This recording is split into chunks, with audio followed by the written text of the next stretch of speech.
കൂടി പോകാം. മുബഷീർ, കേരളത്തിലെ എല്ലാ രാഷ്ട്രീയ നേതാക്കളും ഒറ്റക്കെട്ടാണ്. അങ്ങനെയൊരു നെക്സസ്, അങ്ങനെയൊരു ചങ്ങാത്തം ഉന്നതരായ നേതാക്കൾക്കിടയിലുണ്ട്. അത് ജില്ലാ തലത്തിലേക്ക്, ചിലയിടങ്ങളിൽ പഞ്ചായത്ത് തലത്തിലേക്ക് വരെ വ്യാപിച്ചിരിക്കുന്നു. ഈ രാഷ്ട്രീയ നേതാക്കളുടെ കോക്കസ് സമൂഹത്തിനൊരു വലിയ ഭീഷണിയാണ്.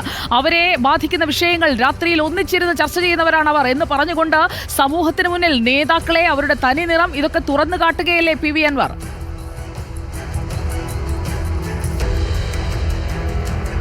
നിശ്ചയമായും സുശയ, തീർത്തും നാടകീയമായ നിമിഷങ്ങൾ. 2.5 മണിക്കൂർ നീണ്ടുപോയ അൻവറിന്റെ പത്രസമ്മേളനത്തിൽ അദ്ദേഹം വെളിപ്പെടുത്തിയ കാര്യങ്ങൾ, ഉന്നയിച്ച ആരോപണങ്ങളൊക്കെ തന്നെ രാഷ്ട്രീയ കേരളം ആ നിലയിൽ തന്നെ ചർച്ച ചെയ്യപ്പെടേണ്ടത് തന്നെയാണ്, അല്ലെങ്കിൽ ഏറെ ഞെട്ടലുണ്ടാക്കുന്ന സംഭവങ്ങൾ തന്നെയാണെന്നുള്ളതാണ്. ഒരു നെക്സസ് കേരളത്തിൽ പ്രവർത്തിക്കുന്നുണ്ടെന്ന് അദ്ദേഹം പറയുന്നത് കൃത്യമായ ഉദാഹരണം ചൂണ്ടിക്കാണിച്ചുകൊണ്ടാണ്.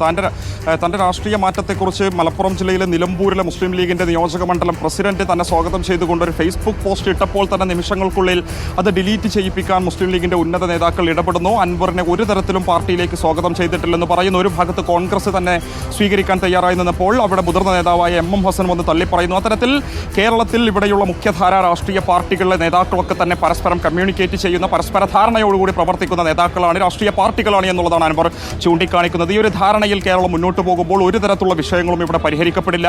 ഇവിടെ വർഗീയതയുണ്ടാകും, ഇവിടെ ദാരിദ്ര്യമുണ്ടാകും, തൊഴിലില്ലായ്മ പോലെയുള്ള, അഴിമതി പോലെയുള്ള വിഷയങ്ങളൊക്കെ തന്നെ ഇവിടെ വർദ്ധിച്ചു വരികയുള്ളൂ. കേരളത്തിലെ ജനങ്ങളെ പറ്റിക്കുകയാണ് ഇവിടെയുള്ള രാഷ്ട്രീയ നേതാക്കൾ, രാഷ്ട്രീയ പാർട്ടികൾ എന്നുള്ളതാണ് അദ്ദേഹം ചൂണ്ടിക്കാണിക്കുന്നത്. ഒരു തരത്തിലും രാജിവെക്കാൻ താൻ തയ്യാറല്ല. തന്നെ വിജയിപ്പിച്ചത് ജനങ്ങളാണ്, നിലമ്പൂരിലെ ജനങ്ങളാണ്. അതിൽ ഇടതും വലതും BJP ഉൾപ്പെടെയുള്ള ആളുകളുണ്ട്.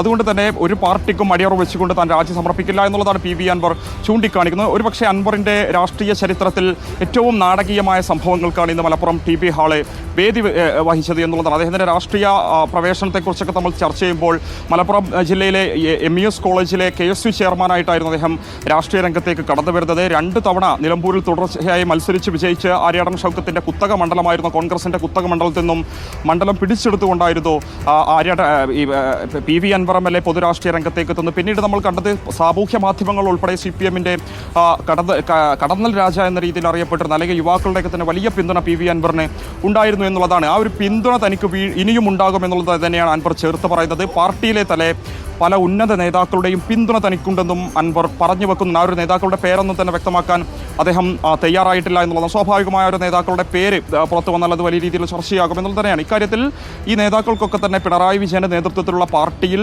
കൃത്യമായ അതൃപ്തിയുണ്ട്. പല വിഷയങ്ങളിലും സംസാരിക്കാൻ പോലും പിണറായി വിജയൻ ഈ നേതാക്കൾക്ക് പോലും സാധിക്കുന്നില്ല. പിന്നെ എങ്ങനെയാണ് സാധാരണക്കാരായ പാർട്ടി അണികൾക്ക്, സഖാക്കൾക്ക് സാധിക്കുക എന്നൊരു ചോദ്യം തന്നെയാണ് ഇപ്പോൾ സ്ക്രീനിൽ ഒരു ഭാഗത്ത് കാണുന്ന ദൃശ്യങ്ങൾ അത്